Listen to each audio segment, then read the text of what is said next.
Hello everyone, welcome back to my channel Shridev Suman Uttarakhand विश्वविद्यालय PYQ अड्डा by विधि में आप सबका स्वागत है। इस बार जो थर्ड सेमेस्टर वाले जितने भी बच्चे हैं बीए, बीएससी, बीकॉम और उनका जो को करिकुलर में है, इस बार उनका है management paradigms from Bhagavad Gita. तो हम स्टार्ट करने वाले हैं एमसीक्यू सीरीज यूनिट वाइज। जितने भी को करिकुलर में हमारी टोटल 4 यूनिट है, तो हम जो चारों के 4 यूनिट को हम एमसीक्यू उनके कंप्लीट कर लेंगे। ये वीडियो आपके एग्जाम के लिए बहुत फायदेमंद होने वाली है। अगर आपने मेरे चैनल को अभी भी सब्सक्राइब नहीं किया है तो प्लीज मेरे चैनल को सब्सक्राइब करें। और पहले हम यूनिट वाइज सारे एमसीक्यूज करेंगे, उसके बाद मैं आपको previous year question paper provide कराने वाली हूँ। और तो चलिए शुरुआत करते हैं। हमारी यूनिट नंबर 1 है spirituality of business and workplace, यानी व्यवसाय और कार्य क्षेत्र में अध्ययन। तो आज हम इस वाली यूनिट से रिलेटेड एमसीक्यू को सॉल्व करने वाले हैं। तो चलिए स्टार्ट करते हैं। एमसीक्यू नंबर 1 है आधुनिक व्यवसाय में तनाव, प्रतिस्पर्धा और मानसिक दबाव किसकी ओर संकेत करते हैं। तो ऑप्शन नंबर 1 है कार्यस्थल में उन्नति, ऑप्शन नंबर 2 है आध्यात्मिकता की आवश्यकता, ऑप्शन नंबर 3 है तकनीकी विकास और ऑप्शन नंबर 4 है प्रबंधन सिद्धांतों की सफलता। तो आंसर होगा आध्यात्मिकता की आवश्यकता, यानी आधुनिक व्यवसाय में तनाव, प्रतिस्पर्धा और मानसिक दबाव आध्यात्मिकता की आवश्यकता की ओर संकेत करते हैं। अब हमारा क्वेश्चन नंबर 2 है भगवत गीता किस स्थिति में अर्जुन को उपदेश देती है। तो ऑप्शन नंबर 1 कक्षा में, ऑप्शन नंबर 2 यात्रा के दौरान, ऑप्शन नंबर 3 युद्ध भूमि में मानसिक संकट के समय, ऑप्शन नंबर 4 है ध्यान के समय। तो आंसर हमारा होगा युद्ध भूमि में मानसिक संकट के समय। अब बात करते हैं क्वेश्चन नंबर 3 की। निम्न में से कौन व्यवसाय में अध्यात्म का मुख्य तत्व नहीं माना जाता। अब कई बच्चे यहाँ पर गलती कर देते हैं, वो नहीं को पढ़ते नहीं है, वो डायरेक्ट माना जाता है। तो हमें क्वेश्चन को बहुत अच्छे से पढ़ना है कि वो पूछना क्या चाह रहा है। तो इसमें हमसे पूछा है कि निम्न में से कौन सा व्यवसाय अध्यात्म का मुख्य तत्व नहीं माना जाता। तो ऑप्शन नंबर 1 है सहानुभूति, ऑप्शन नंबर 2 है सत्यनिष्ठा, ऑप्शन नंबर 3 है ईमानदारी एंड ऑप्शन नंबर 4 है लाभ कमाने का एकमात्र लक्ष्य। तो व्यवसाय में अध्यात्म में लाभ कमाने की एकमात्र लक्ष्य जो है, इस वाले क्वेश्चन का राइट आंसर होगा, यानी option number 4। Then question number 4 है विषाद योग किस विषय पर आधारित है। तो ऑप्शन नंबर 1 है मानसिक भ्रम, दुविधा और अवसाद, ऑप्शन नंबर बी है कर्म और कर्तव्य, ऑप्शन नंबर 3 है ध्यान और साधना, ऑप्शन नंबर 4 है श्रेष्ठ नेतृत्व। तो हमारा आंसर नंबर होगा फर्स्ट वाला मानसिक भ्रम, दुविधा और अपवाद। ठीक है, जो विषाद योग है वो मानसिक भ्रम, दुविधा और अपवाद पर आधारित होता है। अब बारी है क्वेश्चन नंबर 5 की। तो क्वेश्चन नंबर 5 है जो सांख्य योग है किस पर बल देता है।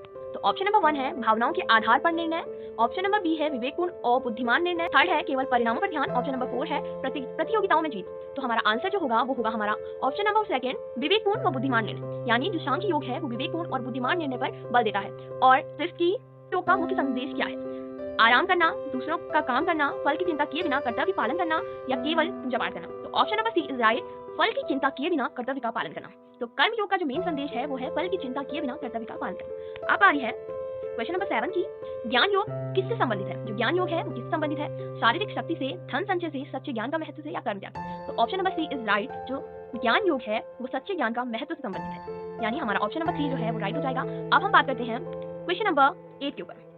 व्यवसाय में आध्यात्मिकता का मुख्य लाभ क्या है। जो व्यवसाय है उसमें आध्यात्मिकता का जो मेन प्रॉफिट है वो क्या है। तो ऑप्शन नंबर 1 है कर्मचारियों में तनाव बढ़ाना, कार्यस्थल पर असंतोष, सकारात्मक कार्य वातावरण या प्रतिस्पर्धा बढ़ाने की चाह। तो जो व्यवसाय से आध्यात्मिकता का मुख्य लाभ है वो सकारात्मक कार्य वातावरण। तो इसका मतलब है हमारा ऑप्शन नंबर जो 3 है वो राइट हो जाएगा। अब बात करते हैं क्वेश्चन नंबर 9 की। गीता के अनुसार मनुष्य का सबसे बड़ा शत्रु कौन है। सबसे पहली बात, सबसे फर्स्ट ऑप्शन है मित्र, इच्छाओं और अस्थिर मन, धन की कमी, तकलीफ। तो गीता के अनुसार जो मनुष्य का सबसे बड़ा शत्रु है वो है इच्छाएं और अस्थिर मन। तो यानी हमारा ऑप्शन नंबर 2 सही हो जाएगा। अब बात करते हैं क्वेश्चन नंबर 10 की। निम्न में से कौन आधुनिक प्रबंधन की कमजोरी है। तो ऑप्शन नंबर 1 है केवल संगठनात्मक प्रदर्शन पर आधारित ध्यान, नैतिक मूल्यों का पालन, कर्मचारियों का उत्थान, आत्म जागरूकता का विकास। तो जो हमारा ऑप्शन नंबर ए है वो राइट हो जाएगा, केवल संगठनात्मक प्रदर्शन पर आधारित ध्यान।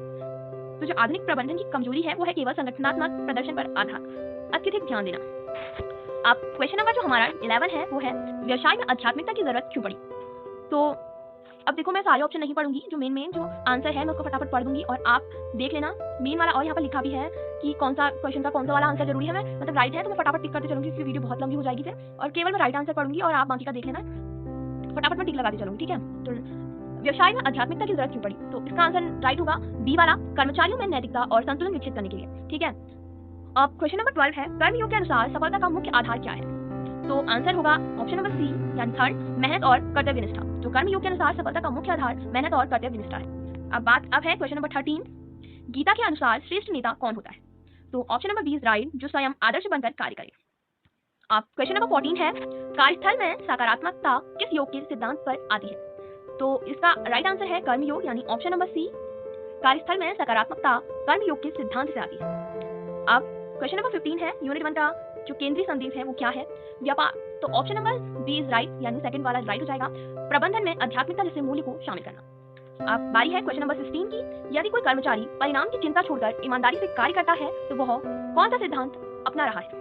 तो ऑफ कोर्स वो सिद्धांत वो कर्म योग का सिद्धांत अपना रहा है। अगर कोई कर्मचारी परिणाम को चिंता किए बिना ईमानदारी से कार्य करता है तो वो कर्म योग का सिद्धांत अपनाता है। ठीक है, अब बारी है क्वेश्चन नंबर 17 की, जब कोई व्यक्ति कठिन परिस्थिति में शांत रहकर बुद्धिमानी से निर्णय लेता है, यह किस सिद्धांत का उदाहरण है? तो ये है सांख्यिक योग का उदाहरण। तो ऑप्शन नंबर 1 इज राइट। तो इसी के साथ हमने जो यूनिट नंबर 1 है उसको कंप्लीट कर लिया है और उसमें जितने भी इंपॉर्टेंट क्वेश्चन हो सकते थे वो मैंने आपको सारे बता दिए हैं। और आप इस वीडियो को अपने एग्जाम से पहले या 2-4 दिन पहले जरूर देखना और इसको अच्छे से आप एक दो बार सुनना, तो आपको सारे जो आंसर हैं वो क्लियर हो जाएंगे।